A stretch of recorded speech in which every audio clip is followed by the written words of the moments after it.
साथियों, आज हम आपको लेकर आए हैं उज्जैन में बौद्ध स्तूप पर। यह उज्जैन से 4 से 5 किलोमीटर तराना रोड पर स्थित है और यह अशोक कालीन बौद्ध स्तूप है। जैसे मेरे पीछे आप देख रहे हैं, एक स्तूप छोटा है और उसके आगे जो स्तूप दिख रहा है वह बड़ा है। अशोक द्वारा बनाए गए स्तूपों में बड़ा वाला स्तूप जो है 84,000 स्तूपों का सबसे बड़ा स्तूप माना जाता है। यह स्तूप चूंकि अशोक की पत्नी एक व्यापारी की पुत्री थी तो वैश्य टेकरी नाम पड़ गया, क्योंकि वो व्यापारी, हमारे यहाँ वैश्य को व्यापारी कहते हैं, उनका नाम देवी था। इस बड़े स्तूप का जो व्यास है वो 350 फीट है और इसकी जो ऊंचाई है बड़े स्तूप की वह है लगभग 100 फीट। वर्तमान में यह स्तूप भारतीय पुरातत्व विभाग के संरक्षण में है, जैसा कि आप बोर्ड यहाँ लगे हुए देख रहे हैं।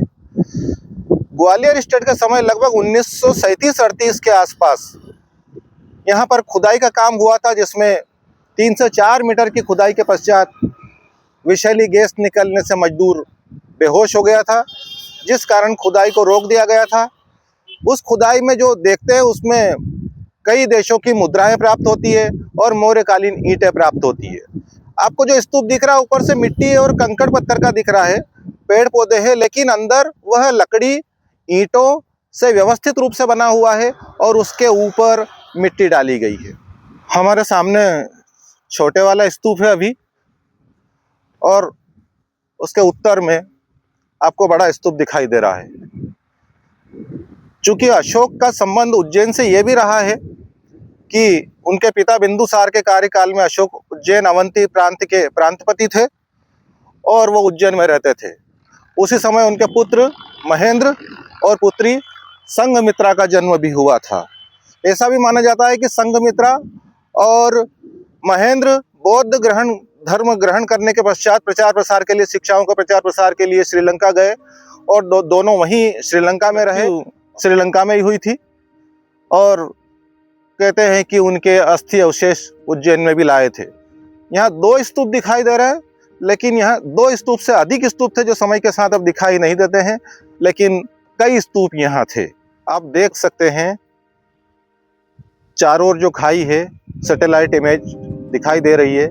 इसमें किसी प्रकार के प्रमाणों की आवश्यकता नहीं है कि यह स्तूप एक सुनियोजित तरीके से बनाया गया था और इसके चारों ओर जो खाई थी यह उसी समय की है। इस स्तूप के अंदर भगवान बुद्ध के वस्त्र और उनके बैठने का आसन रखा गया है, क्योंकि भगवान बुद्ध के जो अवशेष सभी महाजनपदों को प्राप्त हुए थे उसमें अवंती को उनके वस्त्र और उनके बैठने का आसन प्राप्त हुआ था। आइए हम आपको स्तूप के ऊपर ले चलते हैं।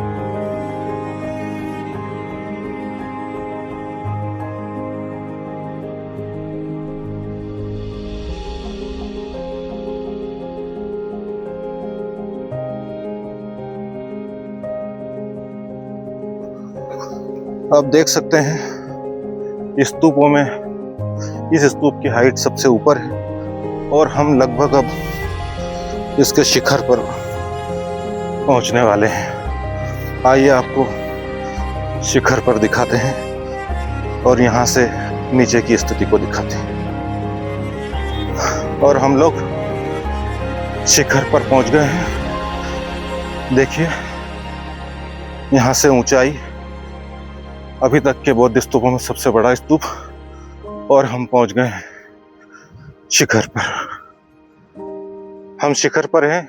चारों ओर खाई दिखाई दे रही है, जहां कहीं कहीं पानी भरा हुआ दिखाई दे रहा है।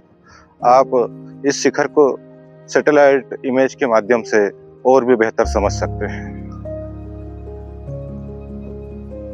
देखिए, आप कोशिश करेंगे तो आपको साफ तौर पर जो खाई थी जहां पानी भरा होता था वह आपको दिखाई दे जाएगा।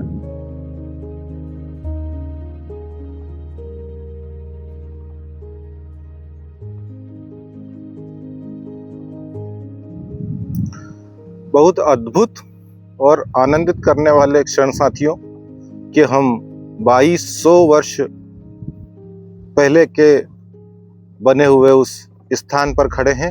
यह आज का सफ़र साथियों यहीं समाप्त होता है। अगली बार किसी अन्य जगह के बारे में आपको जानकारी देने की कोशिश करूँगा। धन्यवाद आपको साथ में रहने के लिए।